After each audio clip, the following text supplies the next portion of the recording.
Hello, we're rolling into another episode of the DRH show. As usual, in each episode, I'll be talking to interesting people within psychology, mental health, and wellness. Today, I'm joined by a well-being advocate and founder of Wellbeing, Tracy Douthwaite. Thanks for joining me.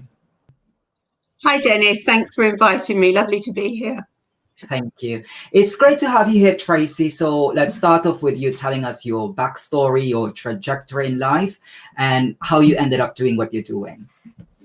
Hi, yes. So I've worked in a mental health and wellbeing field for about 30 years, which is always terrifying when I say it out loud, but true. And I guess my background has been mainly within social services, housing, and the charity sector. So working a lot face to face with people with mental health issues, supporting them in a variety of ways, enabling them really to lead the life that they want to lead. And, whatever that means to an individual. So lots of frontline work, and then moving up through to senior leadership teams within small charities. So again, working in the mental health sector and trying to see different ways, sort of creative ways, I guess, that we can support people and enable them to be parts of society. Because I think often when we talk about mental health, we talk about the impact it's having on the individual, but maybe the impact on their health, on their mental health, on their physical health. But more where I come from is about how do we support people to enable them to be part of communities, to be part of workplaces, to have meaning and purpose in their life, which is really key. So the last role that I was working in before I started my own business was in a small charity called Twining Enterprise that support people with mental health issues into employment and help them find meaningful work and work with employers to help them understand the best ways to be supporting people and enabling people to keep within the workplace. So I guess that's where my interest really came, about now moving into how can I work with employers a little bit more. And this is really a dynamic and all-encompassing area, promoting healthy workplace. But I suppose if you could just give us like an idea of what really constitutes a healthy workplace. Yes, definitely. I think it really starts with the big question, the culture of a workplace, and which is quite hard to sort of pin down and actually sort of put on a piece of paper. What does that mean? But it's sort of a feeling, isn't it, of a workplace. So is the culture open and inclusive? Do people feel able to bring their whole selves to work, to be themselves in the workplace? Do they feel able to talk about when they're feeling stressed or overwhelmed, or when they've got challenges going on outside of the workplace and how that may be impacting them? I think a lot of the issues within the workplace come from us feeling we've got to put the face on and we've got to show that level of resilience that maybe we don't have at that point. And being able to be ourselves and have a culture that encourages that and encompasses that is the first point, I think, for a healthy workplace. And I guess you can then move on to, okay, what does that actually look like? So are there policies and procedures in place? Is there a wellbeing policy, which many places still don't have?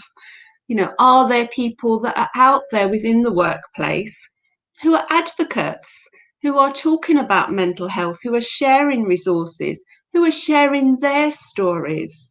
And I think one of the most powerful things we can have within a workplace is when people at senior level share their story about maybe how they've struggled at different points. We all have things that happen in our lives, whether that's in or out of work, that can, impact us. And, being honest and saying that at some points I felt stressed, or at some point, maybe you'd have a bereavement. Why wouldn't that impact you? And it feels like at times we still feel we're not allowed to say that within the workplace. We've got to be professional, whatever that means, at all costs. And what is the cost to us as individuals if we're constantly doing that? Now, Tracy, you've already alluded to the importance of implementing policies within the workplace. And like what you've said, there's already an increasing trend of trying to implement these policies to promote healthy workplace. But why do you think it is important that many industries don't just focus on trying to generate revenues and don't just try to focus on generating profits, but also looking after the mental health and well-being of their employees? Yes, there's a couple of reasons there, isn't there? I mean, the first reason, if you're looking at it from, an employer's point of view, who want, profits, they want productivity, they want to be the best in their sector, whatever that is, whatever sector that is. To gain those things, you need a workforce that is happy, that is healthy, that is well cared for, that is on board with what you're doing, that really has the passion for what you're doing, for what you're trying to achieve. And one of the ways to do that is to help the workforce feel valued, to help them feel seen, to help them understand that, when they are going through difficulties or challenges, you're going to be there for them. You're going to support them. And by doing that, workplaces will be more productive. You will have less sickness. You will have less presenteeism. You won't lose your good members of staff. Keeping good, valued members of staff with experience and passion and drive is key for any workplace. And in order to do that, people need to feel valued and they need to feel looked after.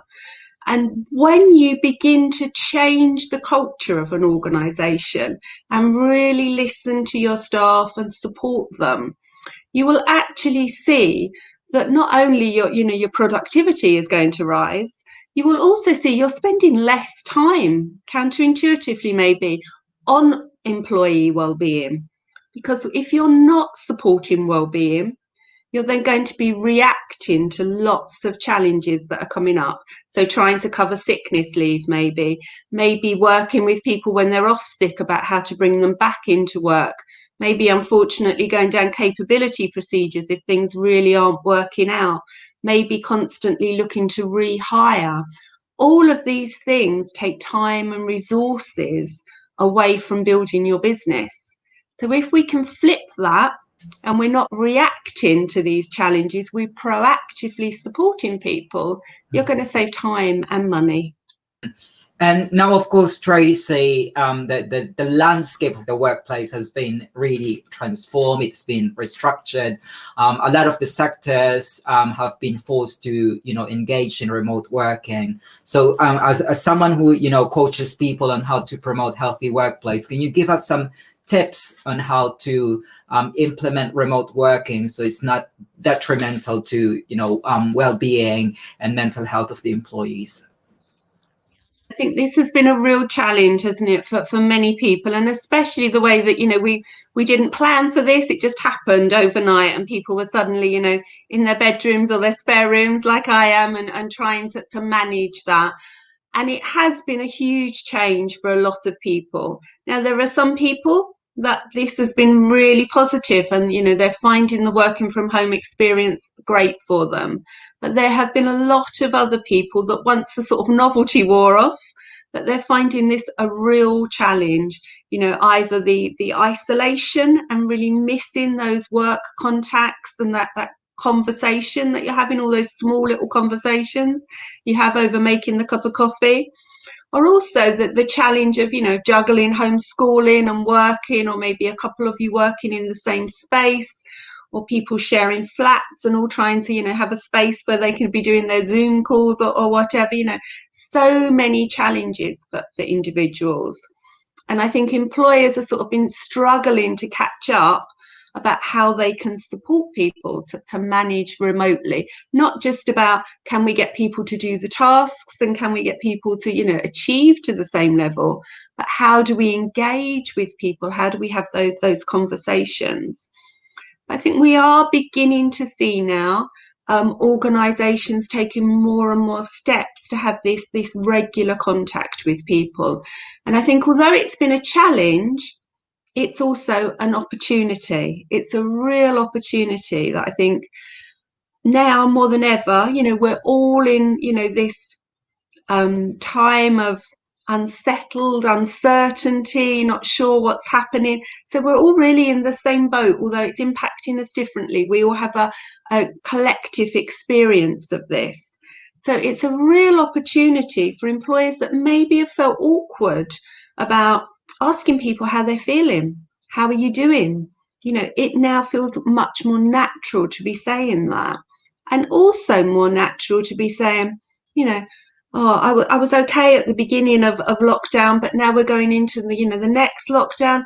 I'm really struggling myself with feeling a bit isolated. How is that impacting you? So you're also building that connection with each other.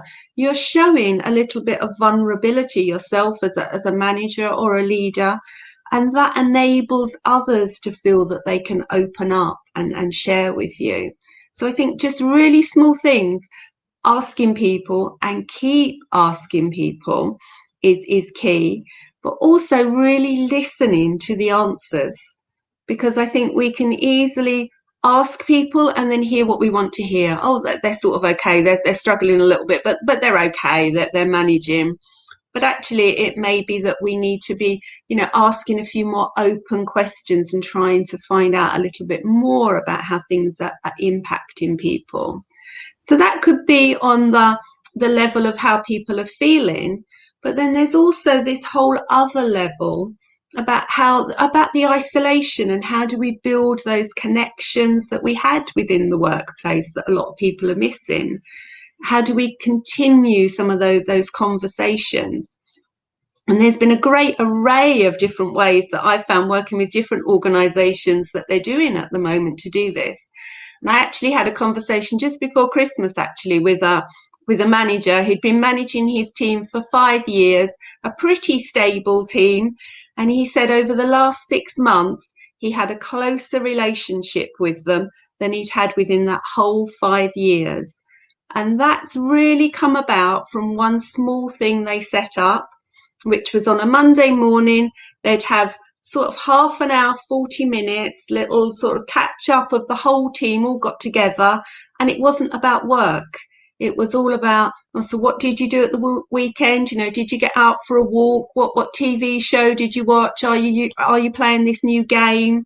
It was about building those social relationships. And he said that has been amazing. And through that, little groups have set up where they're doing different things at lunch times together. There's been a little book club set up. There's even a group that are doing pottery. I didn't know you could do pottery online, but apparently you can. So there are lots of different really small things you can do that can build that connection. And it's that connection, I think, at the moment more than ever, that many people are missing. And how do we do that? And so is that always managers to employees?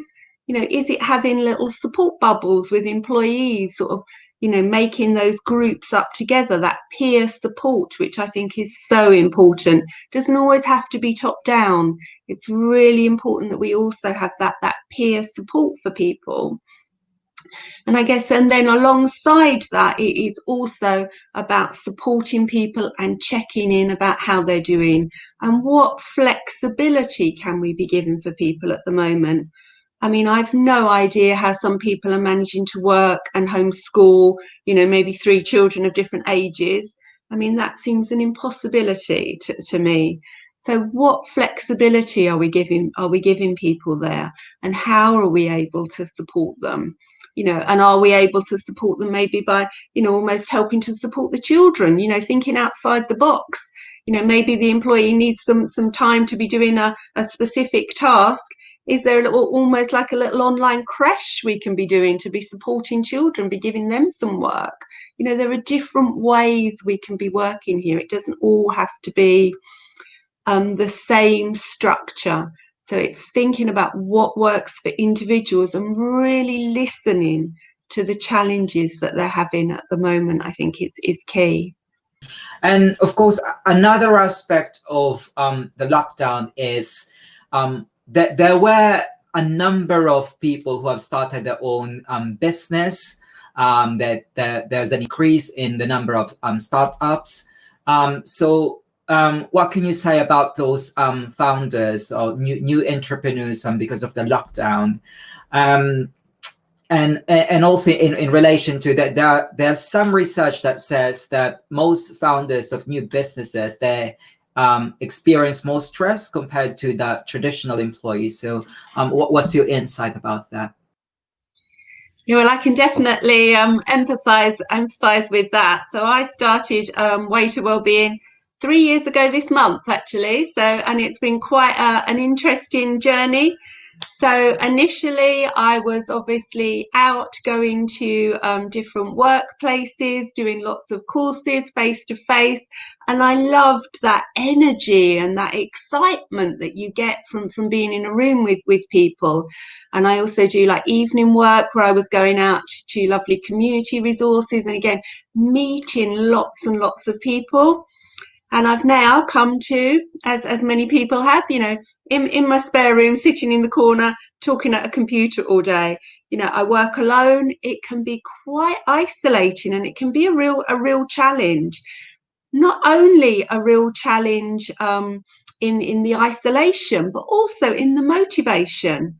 So to get up each morning and to sit at the same space and keep yourself motivated, coming up with new ideas and new ways to promote yourself, as well as doing the training courses that I'm doing for people, can be challenging. So I can really empathise with people in that same position.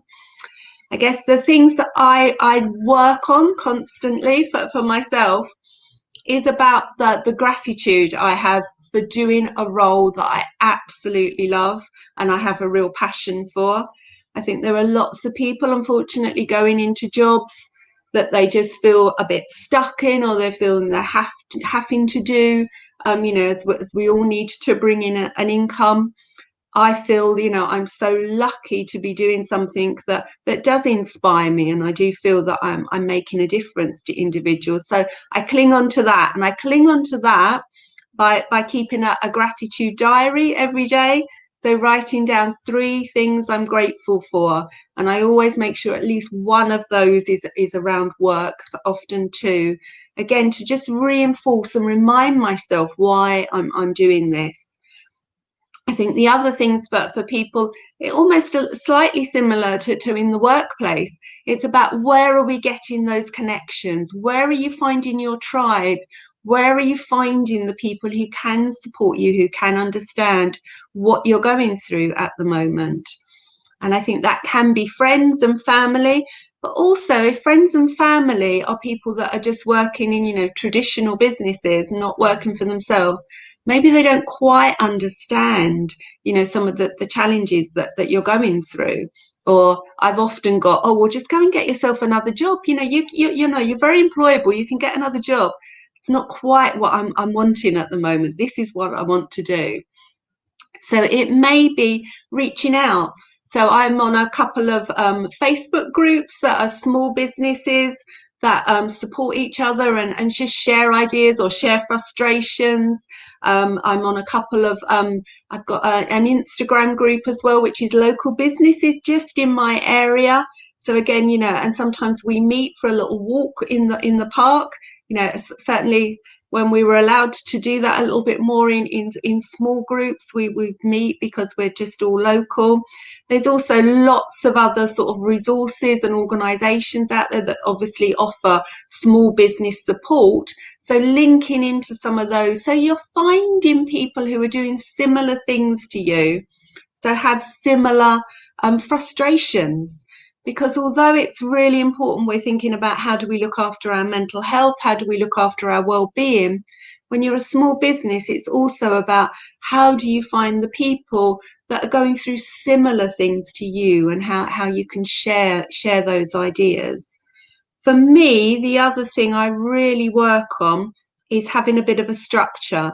Now that does change a bit, but it can be really easy to get up, have your cup of coffee, sit at your desk, start working, and you realise you're still sitting there late into the evening and you haven't really done anything, and you've maybe procrastinated quite a lot through the day because you've just been sat in that same space.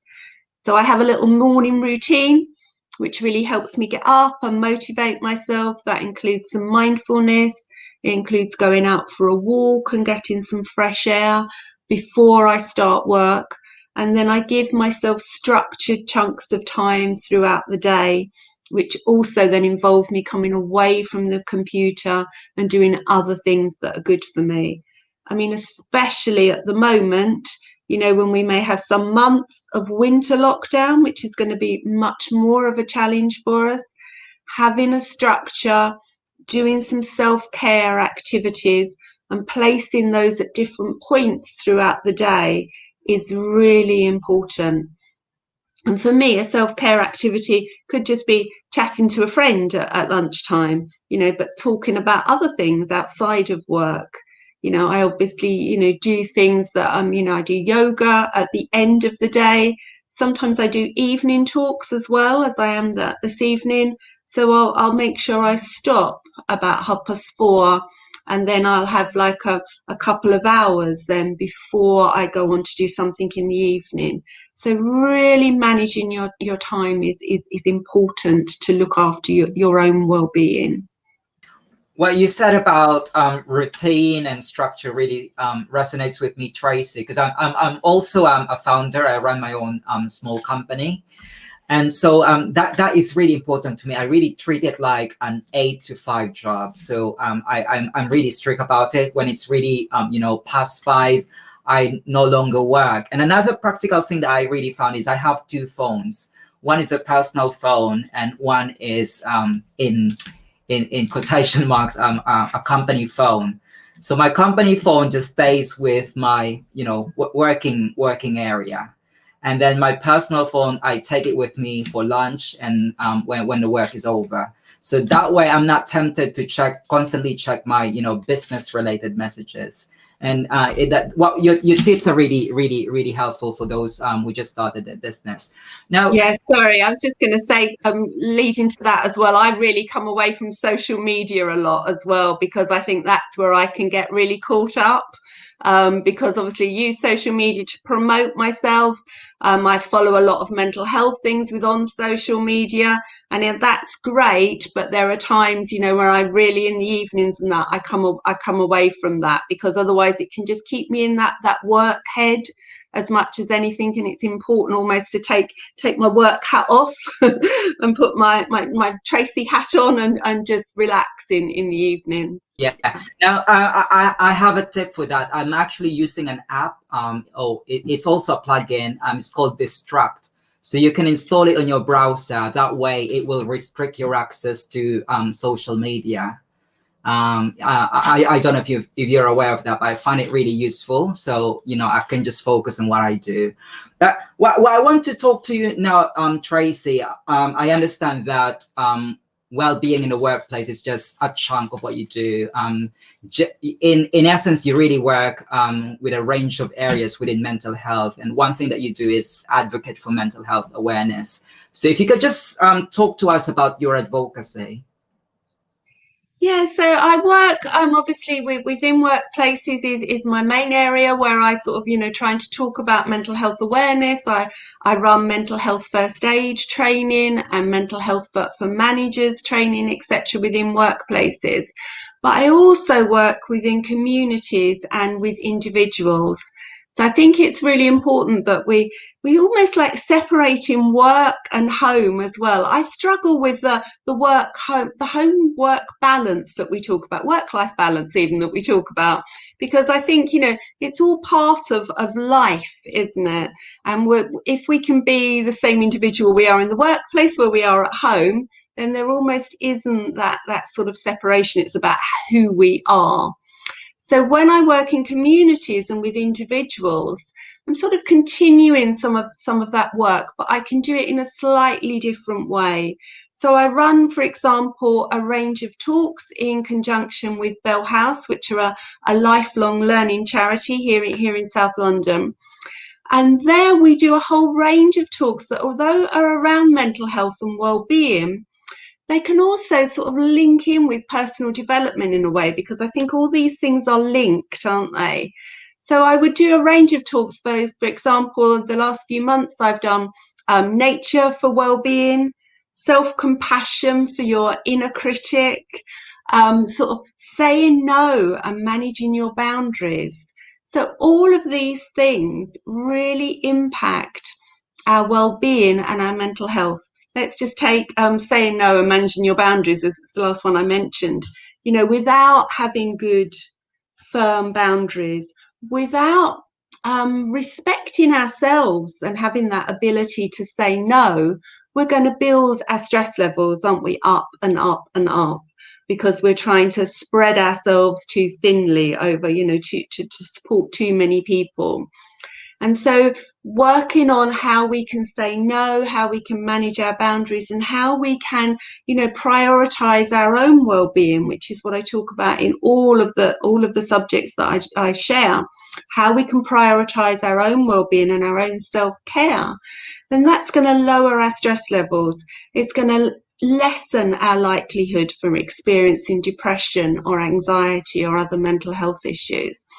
So when I'm doing working within communities, I'm helping people think about what can they do proactively to look after themselves, so then they're less likely to be experiencing further challenges as they go through life. Now, I'm not saying, you know, by prioritizing our self-care, or, you know, by having a positive mindset, or whatever words we want to use, we're never going to experience mental health issues.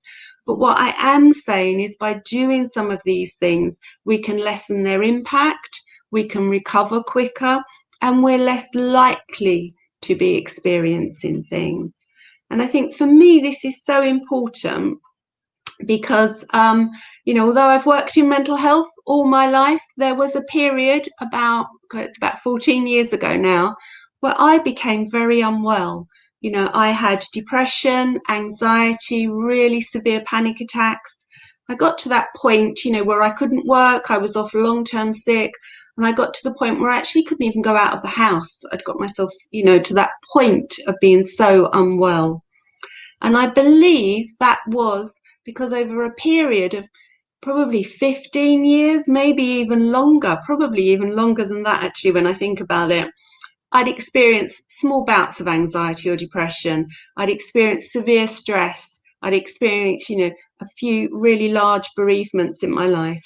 And through all of that, I just kept going and kept going and kept going. You know, I had children, I had a job, you know, all the things people are constantly juggling. And at no point within any of that was there any self-care for me. Was there any time for me?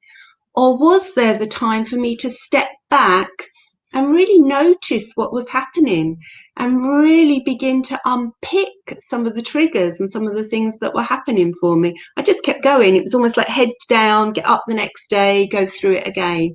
And obviously there's a point where, you know, you can't do that any longer. And it wasn't until I got to that point, and I really then had to take that step back and had to work through my recovery, that I then realized it was almost like this light bulb moment. How can I have been working in mental health and saying all these things to other people for many years and still need a light bulb moment for myself? That, okay, I need to really prioritize my self-care. I really need to do work out what the things are that work for me, because it's different for everyone, isn't it? And I really need to spend that time looking after me, because if I want to look after others, I can't do that until I look after myself. It's that old phrase, isn't it? You know, you cannot pour from an empty cup. So until I start to prioritize my self-care, I cannot do that for other people.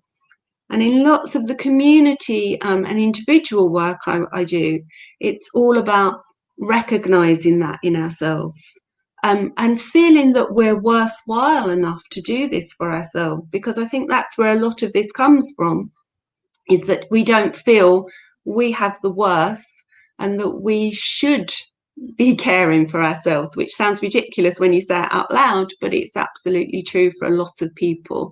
So I work proactively to help people pick out the struggles for them and the triggers for them, acknowledge that, and then see what they can do to create better pathways for themselves in their lives. Now, you made it clear that you work with individuals and communities, but just out of interest, Tracy, do you also work with, individuals and communities based in other countries? Because obviously it's really possible now. I haven't actually done very much of that, to be honest. I have on a few of the talks that I've been doing. Now that I'm doing them all online, have had people, coming from Australia and America on a couple of talks, and a few European people. Haven't actually done much of that, but I'm very open to having conversations wherever people are, because I think these challenges are universal, aren't they? And the answers are universal as well. And so it's about building those connections, definitely. Mm-hmm. And hopefully this show will open doors for you, because a lot of my subscribers, although I'm based in the UK, are actually based in America. So hopefully, there will be some opportunities for collaboration.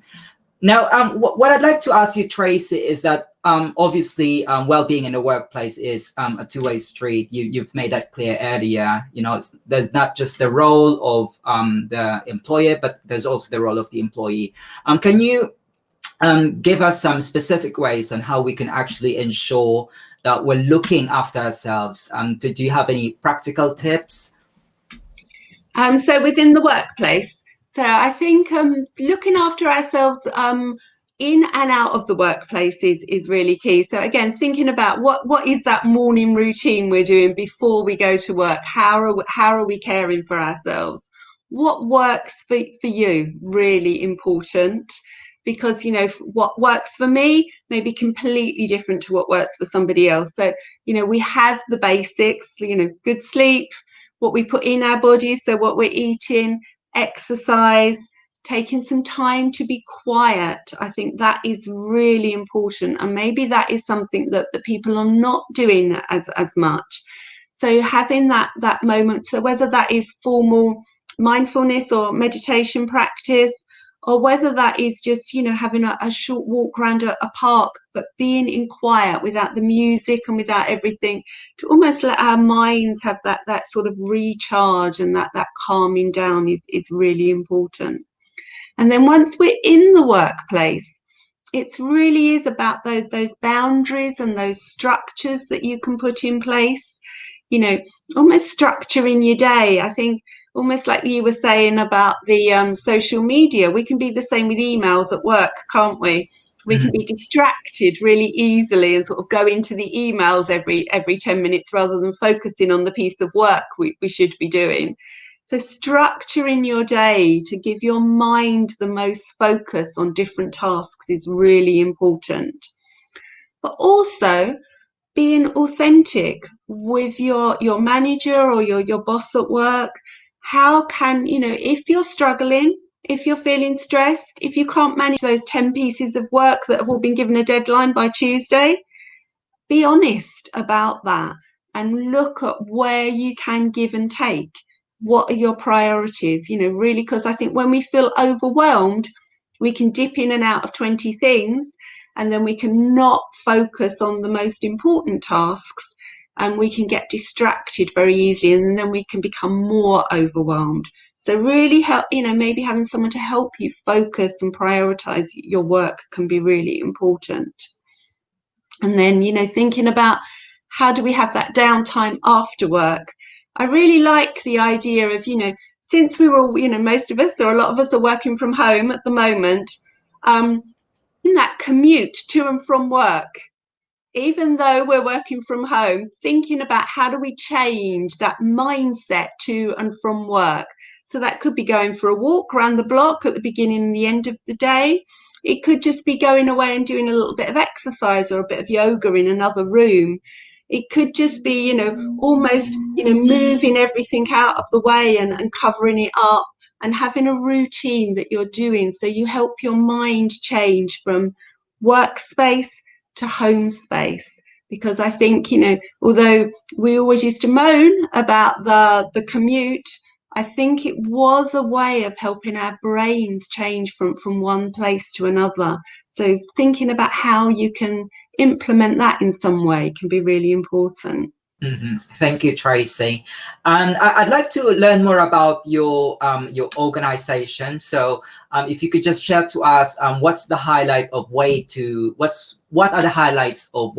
Wellbeing for 2020, and if you could also share to us what's your goal for this year. Question. So highlights from 2020 from Way to Wellbeing was, I guess, moving online was one of the highlights.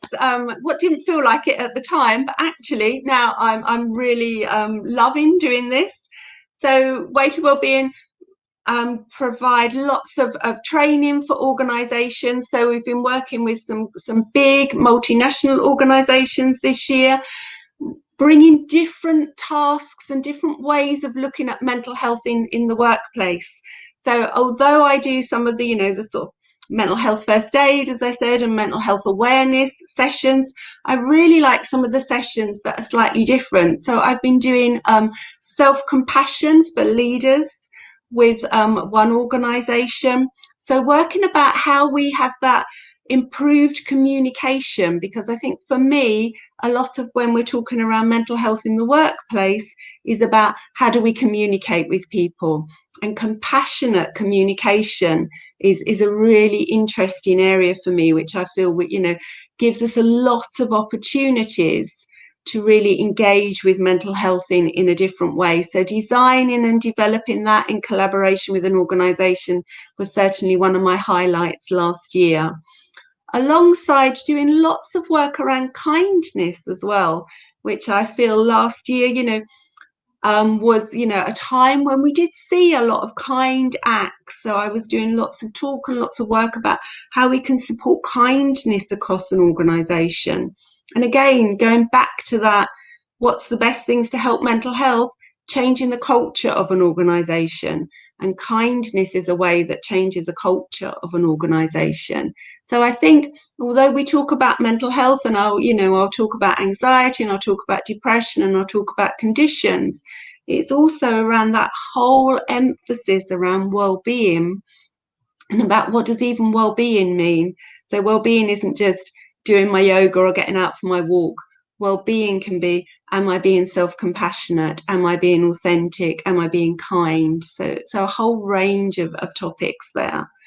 And for 2021, Way to Wellbeing, I really want to do more community work, and work more with individuals, and devise some more sort of longer term courses for people, so we can see that they can make a real difference for individuals. And I'm hoping to be able to be working a lot more alongside organisations, really thinking about what are the processes they have in place as well, because I think that the processes and the policies that people have in place can really underpin the cultures of organisations as well. Now, Tracy, another thing that I've learned about Way to Wellbeing while I was navigating your website is that you're also a proud supporter of Minds Anonymous. So if you could just share to us about your partnership with Minds Anonymous.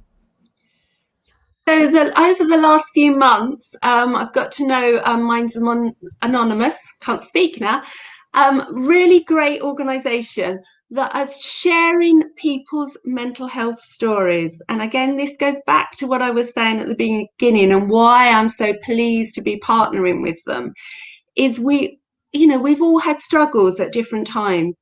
Now, whether we've had a diagnosed mental health condition or not, we can all have some understanding about the impact of mental health for ourselves and for others. And the more we share stories, and the more that we know stories about people that have experienced mental health and move through recovery, or experience mental health and still be in the middle of this experience, but still be a human being alongside the condition. The condition isn't just all of them. And I think what Minds Anonymous do so well is share a whole variety of stories with people who've experienced different conditions, and let their voices be heard. because I think the more we can break down stigma and discrimination, the easier it's going to be for all of us to just be authentic and be real with, whatever's happening to us at that moment. And I think a lot of people really want to do the best and really want to have mental health conversations, but the stigma and the fear of saying the wrong thing, or maybe some ignorance, stops people. So where Minds Anonymous are sharing so many great stories, this is helping people, really increase that understanding of mental health. And certainly, the more we talk about mental health, the more we can address the stigma that surrounds it. Now, I understand, Tracy, that you're also about to host a course about let go of anxiety and step into your life. So, if you could just tell what the course will entail. Yes, so this is one of the longer courses that I said that I'm really keen to start doing. So it's a 6-week course. For anyone who's experienced anxiety at whatever level, with whether that's stopping you doing anything, or whether that's just maybe feeling anxious about doing a speech or doing something like this. And it's not about trying to fix what's wrong with people. It's about bringing understanding to anxiety. I think that the problem is a lot of people think, oh, I'm feeling anxious, so there's something wrong with me. Actually, anxiety is a perfectly natural response to new experiences. And so what we're going to be doing through the course is, first of all, just understanding what anxiety is, why we may be experiencing it, acknowledging that we have the anxiety and accepting it at the moment rather than fighting it, which can actually just build and make the anxiety worse. And then once we've acknowledged and accepted what's happening at the moment, we can then look at ways of understanding what's happening to us. So what are our triggers? Where are they coming from?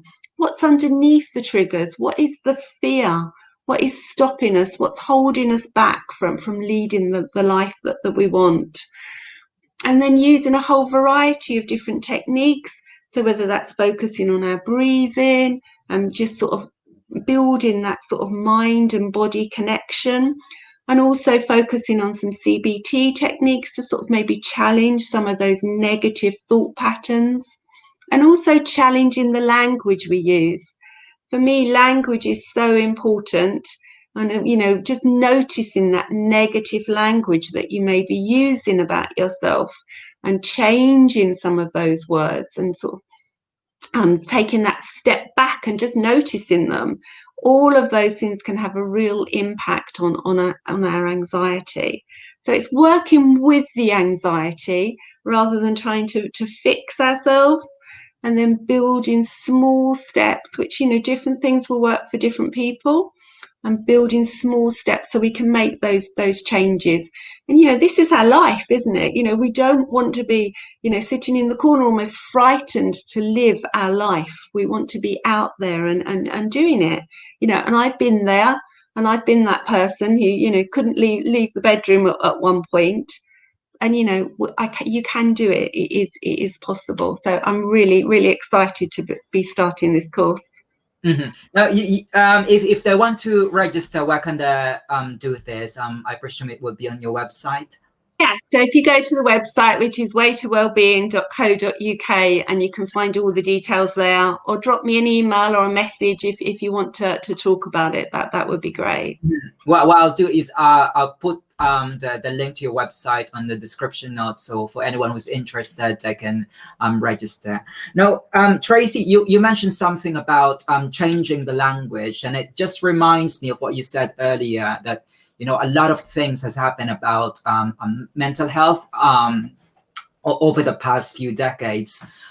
So my question to you is, have you found attitudes to mental health in the workplace changing, not just necessarily in mental health?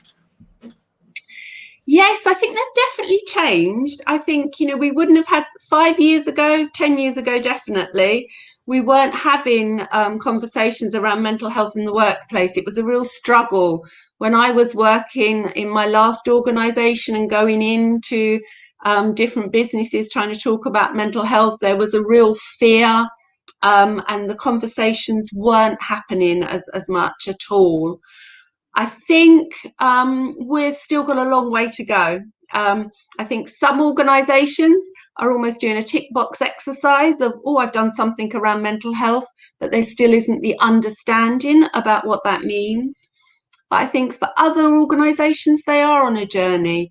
They're on a journey of trying to learn, understand more about what mental health means, and understand what it means for individuals and workplaces.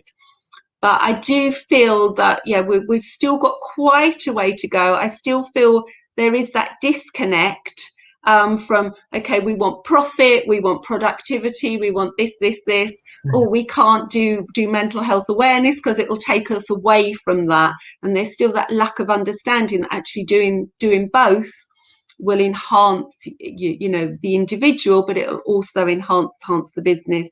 So a way to go yet, I feel. Now, of course, Tracy, you've worked for decades for within the mental health. So I feel that you've encountered a number of misconceptions about mental health. So if you could just kind of identify those misconceptions and sort of address them. Yeah, I think so certainly, and I'm still getting them, unfortunately, in a few places, that mental health is a weakness. So if you experience a mental health issue, you're weak in some way, or you're not resilient enough. It's a shame the word resilience, like, you know, I like what resilience means, but I think the word resilience has almost been hijacked a little bit. So if you're not resilient enough, you're weak, and that's when you have a mental health issue. So I think that is one of the big ones, certainly within the workplace, that's that weak people not wanting to show their weakness. I think a lot of the rest is there's a lot of fear out there around mental health still, because of a lack of understanding. People think when you think about mental health, you think about mental illness. And when you think about mental illness, you think about some of the people who are, you know, at the far end of the spectrum of mental illness. And there's that fear of, you know, what may happen to you if you come into contact with somebody with mental illness. So I think that there's still some of those old stereotypes that are hanging around, unfortunately. But those things are changing.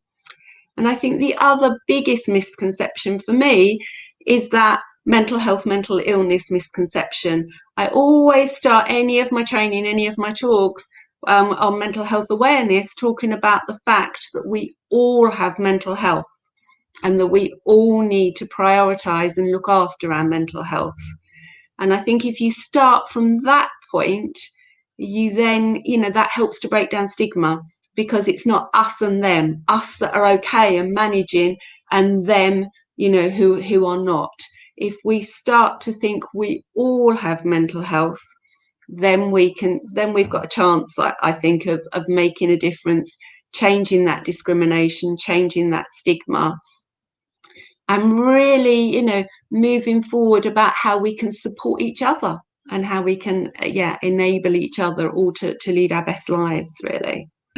And Tracy, as you've said, you've dedicated your life in spreading awareness about mental health. But what's the most important thing you want the public to know about your work? What's the big message?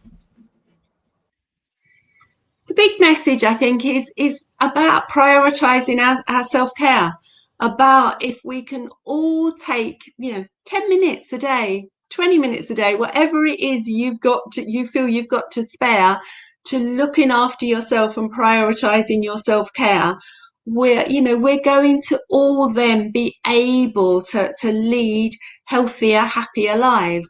So it's not just about our physical health, it is also about our mental health. And I think over the last sort of 15 years or something, the physical health messages have really got out there. You know, we might not all do it, but we all know what we've got to do. I would really like the mental health message to get out there on par with the physical health message. So we've got that parity of esteem, and we know that it's just as important to prioritise our mental health as it is to prioritise our physical health. And also that, you know, even if you experience a mental health issue, it means you can recover. Recovery is not just possible, it's probable, and you can lead a healthy, happy life. And that may mean that you need to make some changes to that life to make it work for you. But change is good. Change is not always bad. So prioritize our mental health is the message. Mm-hmm. So, Tracy, how do you relax? What's your distressing outlet? So I have a few things that I do. I do practice mindfulness most days. I never say I practice things every day, because again, I think that you can then have a stick to beat yourself with when you miss it one day. So, I practice things most days. I practice mindfulness because I find for me that helps me just connect with what I'm feeling and how I'm managing myself. I also do yoga quite regularly. But the key thing for me is to get outside and to get into nature. I love being around woodlands, especially, and just that calmness that brings, and just noticing the changes. And certainly this last year, with all that's been happening, I think nature's still there, isn't it? It's still going. The leaves are still coming in spring and falling in autumn, and those seasons keep turning. And I think just hanging on to that is really important for me. So as much time as I can, even though I live in London, is to get outside, get into the countryside, and really spend some time there that helps me feel calm and feel part of something bigger as well. Feel part of something bigger is really important. And what do you think you would be doing if you didn't work within the mental health sector? Oh, good question. I'd like to think I'd be out in a woodland somewhere, making little huts and and creating things in some way. I'm not sure whether I would be doing that, but that's what I'd like to think I'd be doing. And finally, what else is in the pipeline aside from your upcoming course? And also remind us again, if people wanted to reach you, what platforms can we get in touch with you? Yeah, so I've got quite a few different things coming up. So apart from the anxiety course, I'm continuing my monthly talks with Bell House. So you can find out about those on the website as well. My website is way2wellbeing.co.uk, or you can follow me on Twitter or Instagram, and that is at Tracy Wellbeing. And I'm also just back into the workplace. So next week doing a whole range of courses on stress and isolation, actually, for people in workplaces. So a whole range of different courses, which is what I love. I'm not good at just doing the same thing over and over again. New things and change are always really exciting for me. Absolutely.